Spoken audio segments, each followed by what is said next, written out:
My father said only important people are invited, not you. I was turning to leave when a four-star general gently took my arm. Ma'am, please come this way. It's time to announce your rank.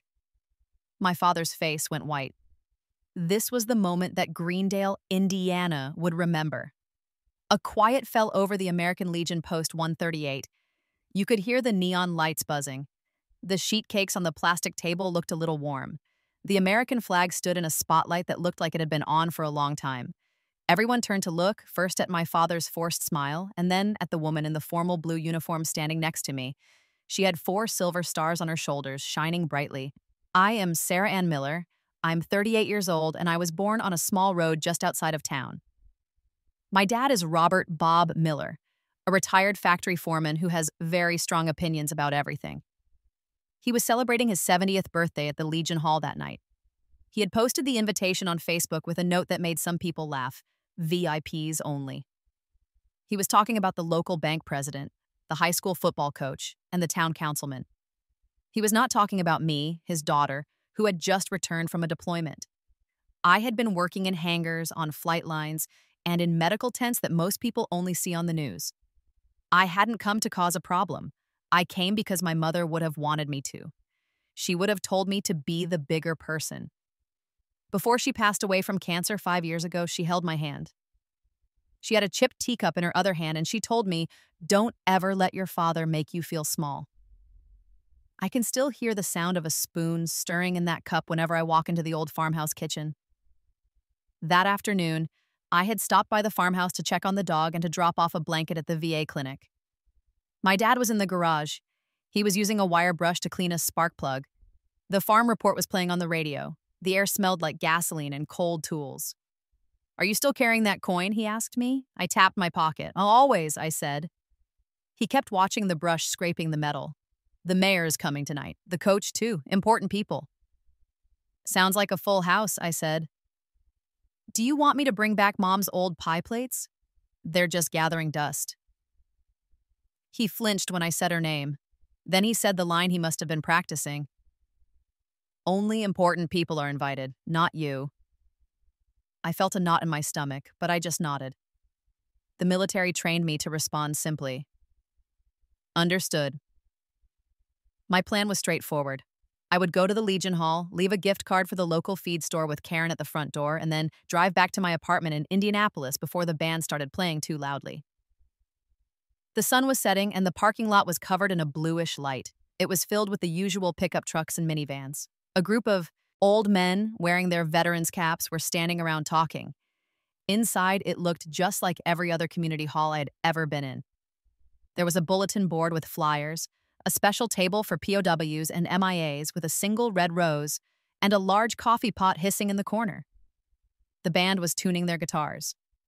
Karen was at the door, stamping people's hands so they could go in and out. She looked up over her glasses. "Sarah, honey, I didn't see your name on the guest list." "It's okay, Karen," I said. I was putting the envelope into the donation box when my dad saw me. He raised his voice just enough so the tables near him could hear. "Only important people are invited," he said, smiling. "Not you." I felt that familiar tension inside me, the feeling I get before a difficult situation. It's an old habit from my job. Breathe, look around, make a decision. I started to turn around to leave. A gloved hand gently touched my sleeve. "Ma'am," a calm voice said. "This way, please." It was General Alice Greer. She had 4 stars on her shoulder. I knew her from working in quiet, serious rooms where big decisions were made calmly. She was supposed to be in Cincinnati for a memorial dedication. She had texted me earlier saying she was passing through, and I told her not to go out of her way. She ignored me, which is what good mentors sometimes do. A murmur started to spread through the room. The guitar player stopped tuning. Mr. Henderson, the post commander and a Vietnam veteran, walked over and tapped the microphone. Pastor Miller, who always rubs his stomach after eating spicy chili, looked nervous. "General," I whispered, "you really didn't have to come." "I'm not staying long," she said, looking around the room. "But we need to set some things straight tonight." This wasn't about getting even. It just felt like I could finally breathe properly. I wasn't there to make my father look bad. I just didn't want my life to be told as a joke while people were eating cake. On the way over, I had been thinking about all the small acts of kindness in this town. An old veteran at the clinic showing me a picture of his grandson, a widow giving me $20 for gas. Those are the things that hold a community together. My dad had his own way of being important here. He was loud and he was certain. I just wanted a different way. "Folks," Mr. Henderson said into the microphone, his voice was gravelly, "we have some distinguished guests with us tonight." The neon light flickered for a moment. Karen put down her hand stamp. Someone in the back of the room took off his hat and held it over his heart, even though he wasn't sure why he was doing it. My father's friends all started to straighten their ties, as if looking neat could change what was about to happen.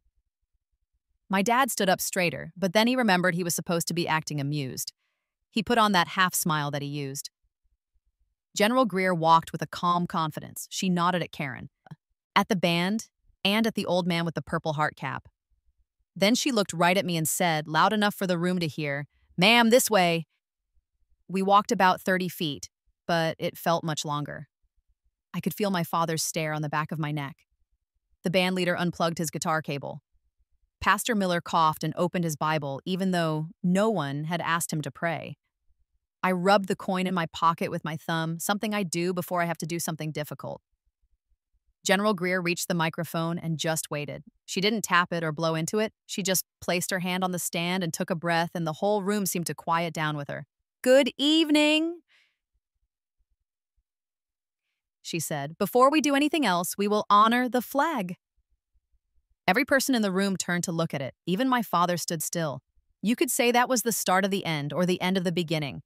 For me, it was the moment the story stopped being about who was invited to a party. It started to be about what kind of town we were. The coffee pot hissed. The neon lights hummed. Outside, a train whistle blew. I thought I could hear the sound of my mother's teacup. I stood right where the general had placed me, and I didn't feel small at all. That's where the first part of the night ended, with everyone waiting to hear what would be said next. The kind of words that don't have to be shouted to be heard. I held my breath until the national anthem finished and the room became quiet again. A hush like that means people are truly ready to listen. While the general stood at the microphone, my mind started to replay the journey that brought me to this American Legion Hall. I grew up about 7 miles away, on a small road surrounded by corn and soybean fields. Our kitchen always smelled like coffee and cleaning soap. The radio was always on, playing the farm report in the morning and old country music at night. My mom, Helen, kept a chipped teacup on the counter for spare change. My dad, Robert Miller, would come home from the factory with dust on his boots. He was always tired, and that tiredness could either be quiet or it could be mean. Friday nights were for high school football. I would sit in the aluminum bleachers at Greendale High with a blanket on my lap. My brother Mark was number 22. My dad would stand by the fence with the other fathers, looking serious. When Mark scored a touchdown, Dad would slap the other men on the back and say, "Well, that's my boy." I was a student trainer, taping ankles. Dad would tell me, "Well, that's helpful work, Sarah, but the important stuff happens on the field." My mom was the one who kept things balanced. "Everyone gets a turn," she would say, giving me the best piece of meat at dinner. Later, while the dishwasher was running, she'd tell me, "Character is about doing the right thing even when no one is clapping for you." I joined the Army when I was 19. I just had one duffel bag. I got a ride to the recruiters' office, which was in a strip mall. The staff sergeant pushed some forms across the desk. "We have openings in the medical field," he said. I signed the papers. The first time I ever put on a tourniquet, I was in Texas and the sun was so bright everyone was squinting. The first time I was under fire, I could taste dust in my mouth, and the sound of the helicopter blades felt like it was beating against my chest. A young private was bleeding badly, but Salams, "You're going to be okay," I told him. I said it because it needed to be said, not because I knew if it was true. I wrote short letters home. My mom wrote back and included recipes in the margins. My dad never wrote. He told people at the factory that I was some kind of nurse. When I came home on leave, he'd meet me at the airport and say, "You look skinny." Then he'd say, "Mark is trying out for a college team." A morning in 2009 changed my path. It was extremely hot. We were moving wounded soldiers who had been hit in a convoy. I was the senior enlisted person on duty, which meant I had to act like I knew exactly what to do. A colonel came in and just watched me work. We managed the room with a steady rhythm. We made eye contact and used short, precise words. One specialist kept trying to sit up. I put my hand on his chest and said, "Stay with me, just breathe." We got him stabilized. Later, that colonel found me. "Miller," she said. "Yes, ma'am." "You have a way of making people do the right thing, and you make it feel like it was their idea," she said. "Have you ever thought about becoming an officer?" I gave her a practical excuse. "Money is tight, ma'am. I'm not sure I'm the right type." She just looked at me in a way that said my answer wasn't good enough. Her name was Alice Greer. She told me to apply for officer candidate school, and she wrote a recommendation letter that made the review board pay attention. When I became a second lieutenant, it felt less like a promotion and more like I owed the world good work. My dad didn't come to the ceremony. My mom did. We were both shaking so much that the pin went on crooked. "I am so proud of you," she whispered, like it was a secret we were finally allowed to share. Whether I was overseas or back in the States, I found a routine. I'd exercise before the news came on. I worked on flight lines and in clinics. I learned how to give briefings without being overly dramatic and how to ask the right questions to find the real problem. Coming home was always a little strange. One Christmas, we were driving past the high school. My dad pointed to the field. "They're finally putting in artificial turf. The important folks in town are finally paying attention." We passed the Legion Hall. "That place has standards," he said. I just said, "Yeah," and watched the fields go by. When Mom's medical scans came back with bad news, I had to learn a new, difficult vocabulary. I learned how quiet a house can get. I took emergency leave and made soup that she didn't eat. On her good days, my dad would fold laundry too aggressively and say, "These doctors are just guessing," which was his way of saying he was scared. The hospice nurse, Joy, would set her bag on the kitchen chair and talk to Mom like an old friend. When Mom passed away, it was a Thursday, and it was raining. At the funeral dinner, people hugged me but mostly avoided my dad. He didn't like people feeling sorry for him, so he just got louder. Sometimes being loud is just another way of being small. After Mom died, I focused completely on my work. I got promoted. I learned about budgets and logistics and how to tell a captain no without making him angry. Colonel Greer became General Greer. Her emails always started with "proud of you" and ended with two practical questions. She always showed up when it mattered. Back in Greendale, my dad's story about me became fixed. In his version, I had left town because I thought I was better than everyone. I just had a desk job. Mark's old high school trophies were the real news. People in town just nodded along. It was easier to let a man tell his story than to argue with him. Then, a month ago, his invitation showed up on Facebook. 70th birthday bash, VIPs only. Karen from the clinic told me he was using the Legion's sign-up sheet to control who came. "You should come anyway," she said, "just to drop something off." I said I would. I said it because my mom would have told me to be the bigger person. Sometimes being the bigger person just means showing up and not letting someone else define who you are. That was my plan. I'm usually very good at plans, but the world doesn't always follow them. That's how I ended up in my dress uniform under a humming neon light with a 4-star general's hand on my sleeve. I was thinking about a kitchen radio, a cold bleacher, a hot flight line, and my mother's quiet voice telling me, "Don't let your father make you feel small." The morning of the party, I woke up at my Aunt Linda's house. I could hear a freight train in the distance. The cool September air was coming through the window screen. I made coffee that was too strong and added milk. I got ready for the day just like I do for work. I put my boots by the door, pressed my uniform, and checked that my ID card was in its usual pocket. The Fairview Diner opens at 6, so I went and sat in my usual booth by the window. Carla, the waitress, poured my coffee without asking. "Back in town, Sarah?" "Just for 2 days," I said. "Are you here for your dad's big VIP party?" She said VIP like it was a joke. "I'm just dropping off a card," I said. A man at the counter wearing a Korean War veteran cap turned around. "Are you a Miller?" he asked. "Yes, sir, I'm Sarah." "I knew your mother," he said. "Helen kept the church bake sale from turning into chaos every year." "She was the best," I said. He tipped his coffee mug at me. At the VA clinic, Karen took the quilts I brought. Mr. Brown in the infusion room is always cold, she said. These will be a big help. A man in a wheelchair rolled past, an oxygen tube in his nose. He steadied himself and gave me a shaky salute. I returned it. Where did you serve? He asked. Ballad, I said. Then stateside.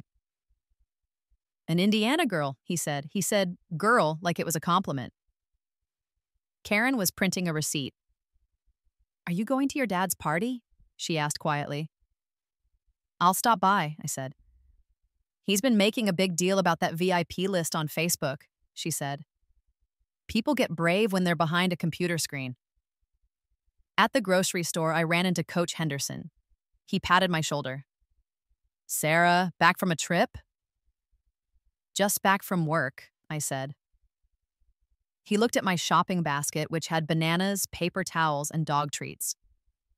Are you going to see your old man? I heard the mayor's going to be there. I'm just dropping off a card. Good idea, he said, and walked away.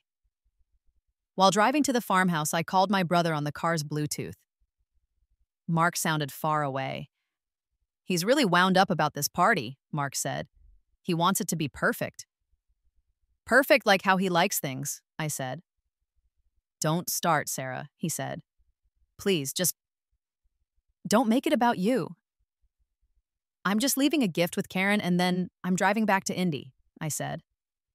That's good, he said, sounding relieved. There's a difference between having standards and just blocking people out, I said. Sarah, he said, his voice warning me. Just be cool. I will, I said. My dad was in the garage cleaning spark plugs with a wire brush, even though his truck hadn't used spark plugs in 20 years. Sports talk radio was on. He had a stack of folding tables ready for the party. You'll need Karen to stamp your hand if you want to get back in, he said, trying to sound like a bouncer. I'm not staying, I said. He picked up a plastic fork and tested it on his thumb. He grinned at it. Only important people are invited. Understood, I said. It was the Army word for I heard you, not I agree. Back at my aunt's house, I shined my shoes. I got my dress blue uniform out of the garment bag. I checked every ribbon and used a small ruler to make sure they were spaced correctly. I put my mom's rosary in the inner pocket. It wasn't for luck. I just liked the feel of the cool beads. I told myself I was wearing the uniform for the people at the VA clinic. But the truth is, a uniform makes a room pay attention to the facts. The sun set, the Legion sign glowed. The POW MIA table was under a small, respectful spotlight. Inside, the walls were paneled and covered in plaques. Round tables were set up. At the front, a long table had printed cards for the important guests: the mayor, Coach Henderson, the bank president, the town council. There was no card that said daughter. Karen waved me over. She looked at my medals and then at my face. You look very sharp, she whispered. A donation box was on her table. I put the gift card envelope inside. Please tell him, happy birthday, I said. Sarah, she started to say. It's fine, I said. But my dad saw me before I could leave. He was standing near the cake, surrounded by his friends. He walked toward me with that confident walk he has. He stopped right in front of me, close enough for the banker to hear, and said, I'm sorry, but only important people are invited, not you. His voice was polite. The room went silent for a second, and then people started talking again, pretending they hadn't heard. I felt that tension build up inside me. My training kicked in. Breathe, scan the area, make a decision. I needed to leave quickly so I wouldn't make other people feel awkward. It's a kind of politeness that can make you disappear if you're not careful. I turned to go. A hand touched my sleeve. I knew who it was before I even looked. It was the gentle but firm touch of General Alice Greer. She was in her full dress uniform. Her 4 silver stars made the neon lights look cheap. Her eyes were steady and kind. Ma'am, she said, her voice clear enough for the room to hear. This way, please. People in our town are not easily surprised, but they know what a 4-star general looks like. The sound in the room changed. The band stopped tuning. Mr. Henderson, the post commander, stood up straight.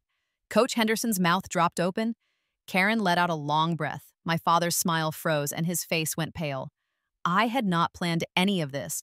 My plan was to drop off a card and leave, but some things just can't be ignored. Not on a night like this. I squared my shoulders and followed General Greer toward the microphone. It looked like a surprise when General Greer walked up, but it wasn't. It wasn't a surprise to me or to Mr. Henderson at the Legion, or to the town clerk who had stamped a document for me that morning. What people saw, the 4 stars in the neon light, was just the moment a quiet plan had to become a loud one. The plan was never about my father. It was about telling the truth in public without causing a scene. The night before, my phone buzzed. It was a text from General Greer. Passing through after Cincinnati tomorrow. The Gold Star dedication finished early. Any chance to say hello, Captain? I texted back. It's Colonel, ma'am. The orders came through last week. I know, Greer, she replied. Proud of you. Are you still in Greendale? Yes, I texted.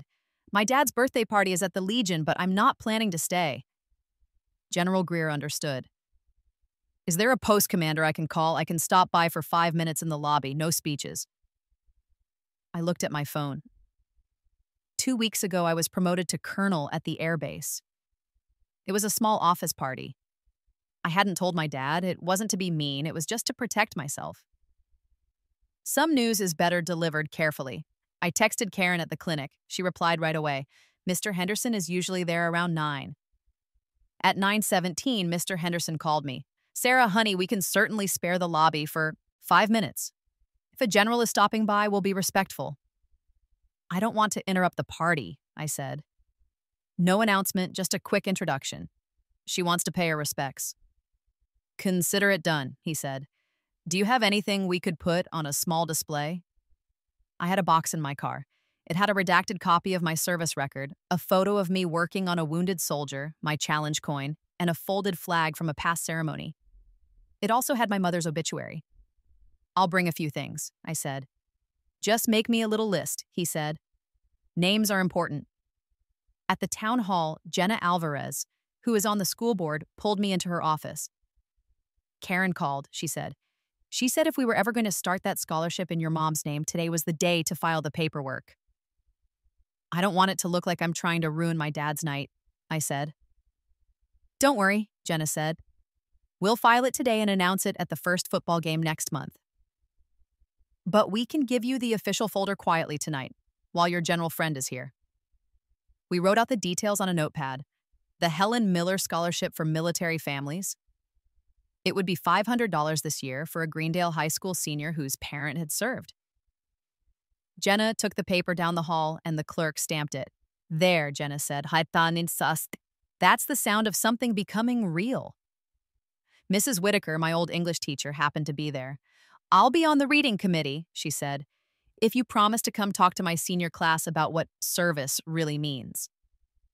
It's a deal, I said. I stopped at the copy shop. The kid behind the counter looked bored. I need these mounted on foam board, I said, sliding the photos and my service record under the glass. He looked at the photo of me with my hand on the soldier's chest. Is that you? Yes. He looked at me differently when he handed me the receipt. My cousin is at Fort Benning, he said. Bye. Thank you. Pastor Miller met me at the Legion that afternoon. If General Greer wants to say a quick prayer before she hands you the folder, I can do that, he said. 30 seconds, just to center the moment. Keep it simple, I said. He smiled. Simple is what I do best. We set up a small table in the lobby near the bulletin board. Karen covered it with a white cloth and put a small framed photo of my mom in the corner. Mr. Henderson made a sign that said Service Recognition 715 Lobby. He tucked it behind a flag so it wasn't too obvious. I texted the general. Lobby at 7:15, very low key. She sent a thumbs up emoji, then another text came. Sarah, I have a short letter authorizing me to recognize your promotion publicly. I'd like to read it. It's about you, not me. Okay, I texted back, Benson. But please, no big fuss. I don't do fuss, she replied. I do truth. By 5 p.m., I was ready. My uniform was pressed, I had my coins, and the folder from the town hall was in my bag. I still thought I would just slide the birthday envelope into the donation box and leave before the party really started. You know what happened next? My dad's comment, the pause, and the general's hand on my sleeve. But before that, all the pieces were already in the building, waiting. When General Greer walked me toward the microphone, I looked past her, toward the lobby. Our little table was there, just out of sight. My mom's picture was catching the light. Pastor Miller was standing in the doorway. Jenna was holding the scholarship folder. Mr. Henderson was watching. The plan didn't change, only the volume did. My father had said something that required a public response. The general didn't come to start a fight. She came to tell the truth because sometimes a town needs to hear its own story told correctly. She reached the microphone and nodded toward the lobby. We set up a table out there to keep this recognition small, she said, but I believe it belongs in here. Mr. Henderson quickly and carefully moved the small table next to the bandstand. He set up the picture boards. Click, click. My service record, the photo from the medevac, the folded flag, people turned to look. General Greer's voice was steady. My name is Alice Greer, she said. I serve with the United States Air Force. I came to Greendale tonight because I have had the privilege of mentoring one of your own. I asked for permission to recognize her service in your lobby. Your post commander agreed, and your town filed the paperwork today to start a scholarship in her mother's name. That's the kind of town this is. She looked at me. Colonel Miller, front and center. It wasn't a surprise to me, but it was a surprise to everyone who thought they knew me. I stepped forward. 2 weeks ago, the general said, by the authority of the Air Force Personnel Center, Sarah Miller was promoted to the grade of Colonel 06. Her orders were read at her duty station. Tonight, we are acknowledging that promotion publicly among the people who raised her. She had the official letter. She didn't wave it around, she just read the important parts. For leadership under pressure, for improving care for wounded service members, for mentoring junior officers, and for her character, which is steady when no one is clapping. Pastor Miller quietly said, Amen. In the back, the Korean War veteran tapped his coffee mug twice on the table. It was a small, respectful sound. The general turned to the room. Service is not a VIP list, she said. It's a long, steady obedience to doing what is right. Jenna stepped forward with the scholarship folder. She didn't try to use the microphone.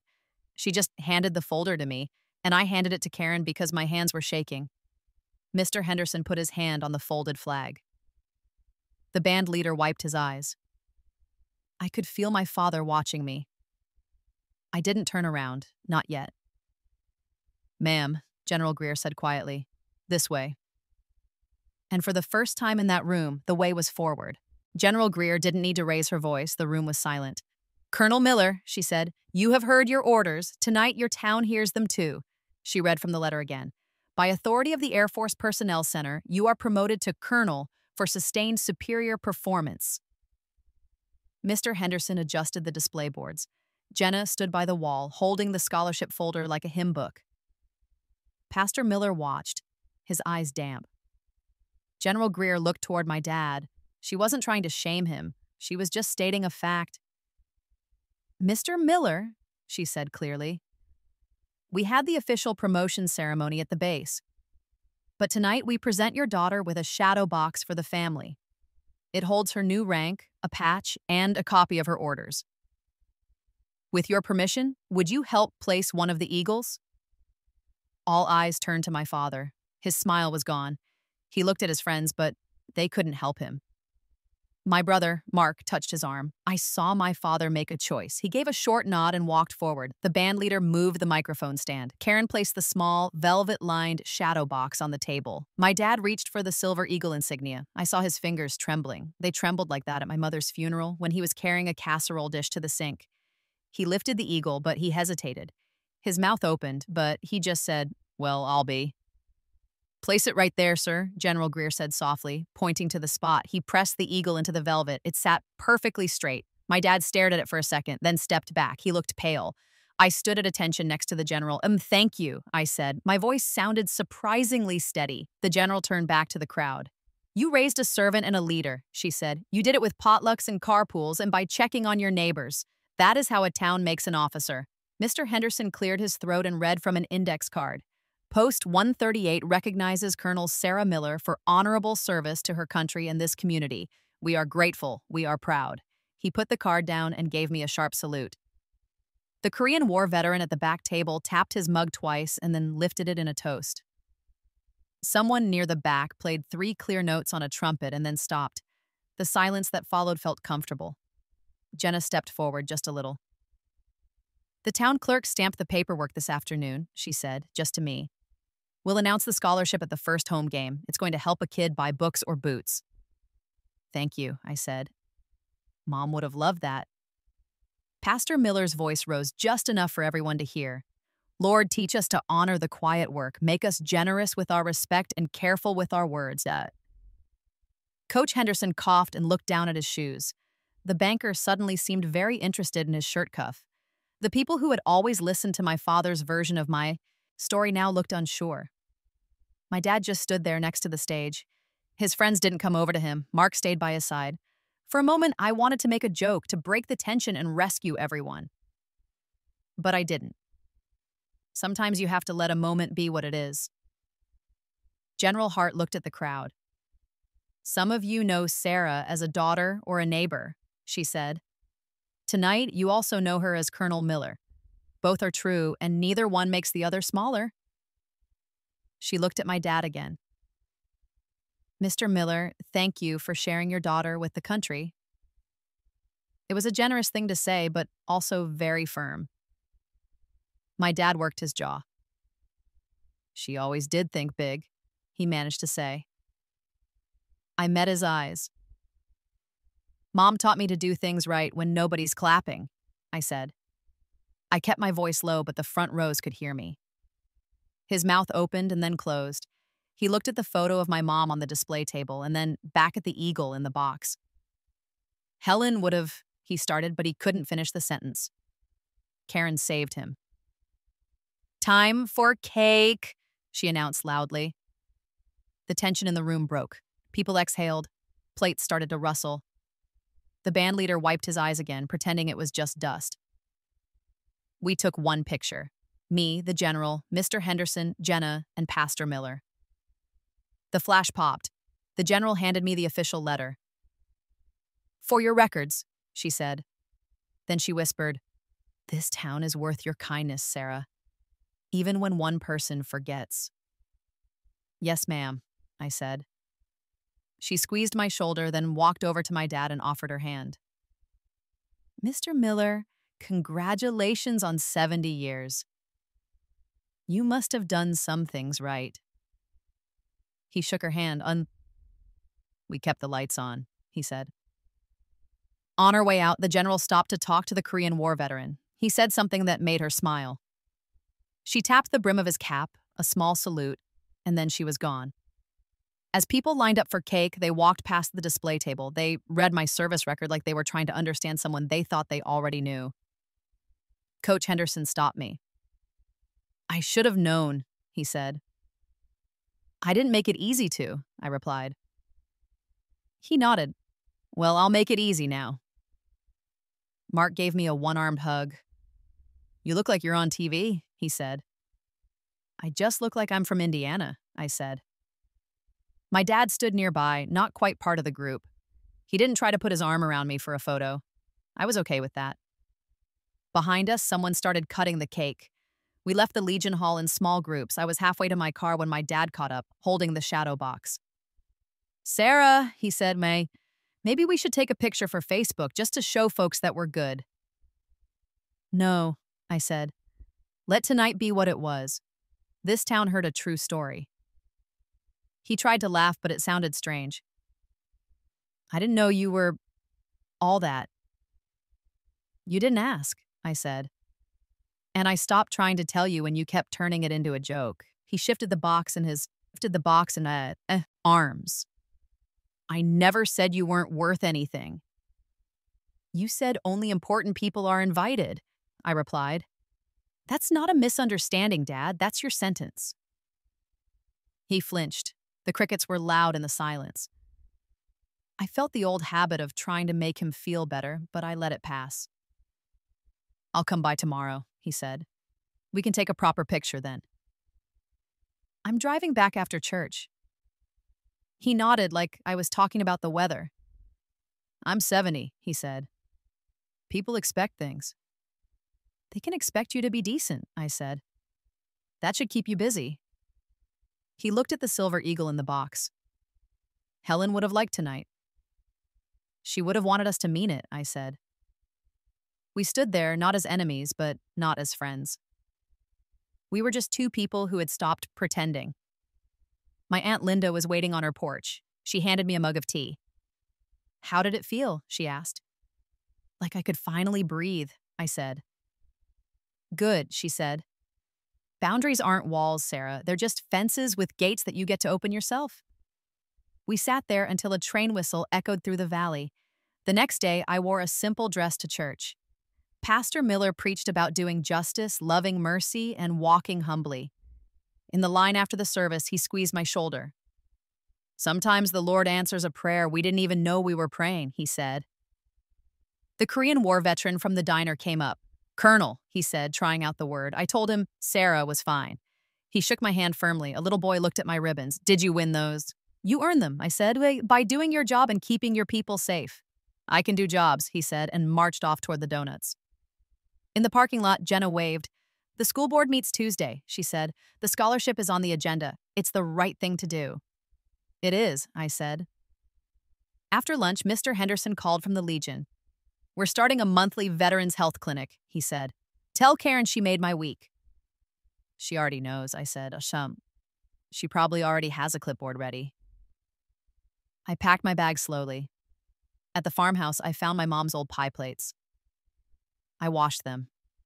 My dad's truck pulled in while they were drying. He came inside, wiping his boots like he was a guest. You heading out? He asked. After I dropped these at Aunt Linda's. He looked at the plates.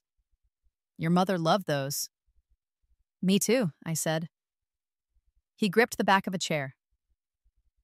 I wasn't trying to hurt you, he said. I was trying to make a point. Points make holes, I said, especially when you use them like nails. Are you going to stay mad? I'm not mad, I said. I'm just done pretending to be small so you can feel big. He nodded quickly. We could still do a photo, he suggested. Tell people we're fine. We can be fine without telling people, I said. If you want to make something right, start with Karen and Mr. Henderson. And maybe don't make a joke at my expense the next time you feel nervous. That's a list, he said. It's a start. We stood in silence for a moment. He rubbed his forehead. Your mother would say, I made this harder than it needed to be. She was good at getting to the point. He pointed at the pie plates. Bring those back for Thanksgiving. I waited a beat. If I'm invited? You're invited, he said, not looking at me. Good, I said. I'll bring the pies. And the fence stays up. We didn't hug. On the drive to my aunt's, the radio played one of my mom's old favorite songs. I pulled over and just listened. That evening, Mark texted me. Hey, you okay? I'm good, I wrote back. Son, thanks for being quiet when it mattered. Working on Dad, he replied. It's slow. That's a long obedience too, I sent. Tell him he can bring his own pie plates at Thanksgiving.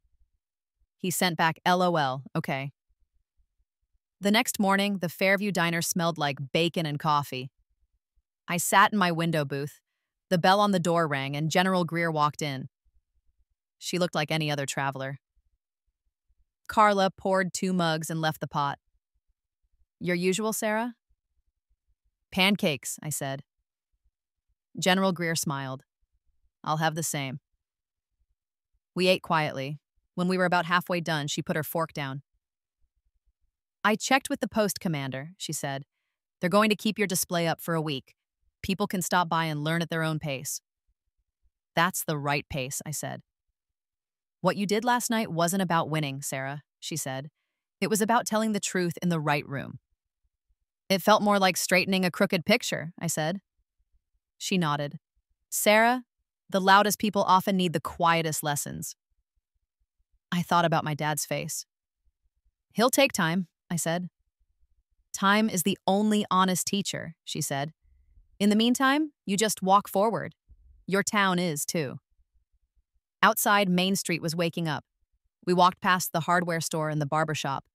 In the town square, a sign was propped up. Gold Star Walkway Dedication, 10:00 a.m. We stood back as the families arrived. The walkway was made of stone pavers under the maple trees. Each stone had a name, a rank, and a date. Pastor Miller said a simple prayer. The mayor said a few words. A boy read a letter from his aunt about his uncle. Then a trumpet player played taps. General Greer shook hands with every family member.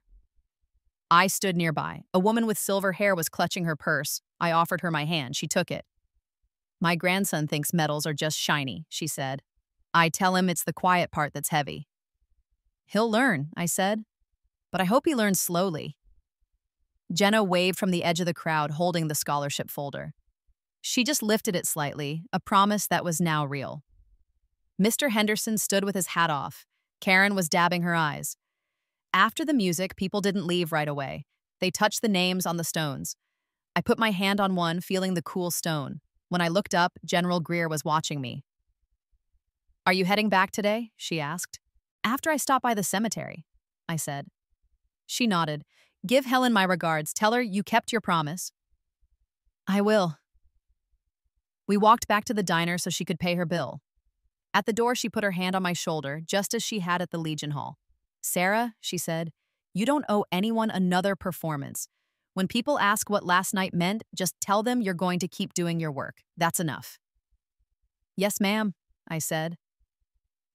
She headed south toward the highway. I drove across town to the cemetery. The Miller family stones are under a big maple tree. My mom's stone is simple.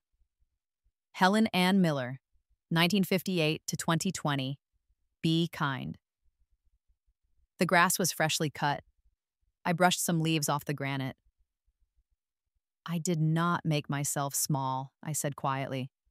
I did the work, and I let it be seen. I took the challenge coin from my pocket, the one my dad had seen, the one I rubbed in the hall. I set it on the stone, right below her name. You would have liked the scholarship, I said. Jenna filed the papers. Mr. Henderson is starting a new clinic. Karen has her clipboard. The whole town is working together, Mom, just like you liked. A breeze moved through the trees. I heard the train whistle from the valley. I stayed there until the quiet felt complete. Back at Aunt Linda's, we wrapped the pie plates in newspaper. Are you coming for the first home game? She asked. If my schedule allows, I said. You'll hear the announcement either way, she said. Good news travels fast in this town.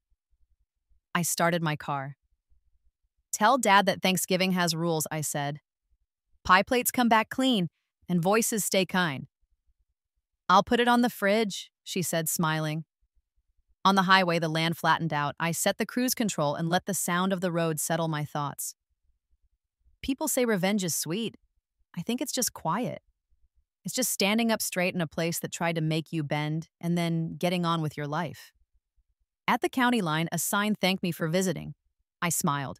The sign doesn't get to decide if I come back. I do. This is the truth I took home with me. Important isn't a guest list. It's just a long, steady obedience to doing what is right, even when no one is clapping. Until one day, a room has to hear it spoken out loud, and when the room finally hears it, it doesn't feel like fireworks. It just feels like you can breathe again.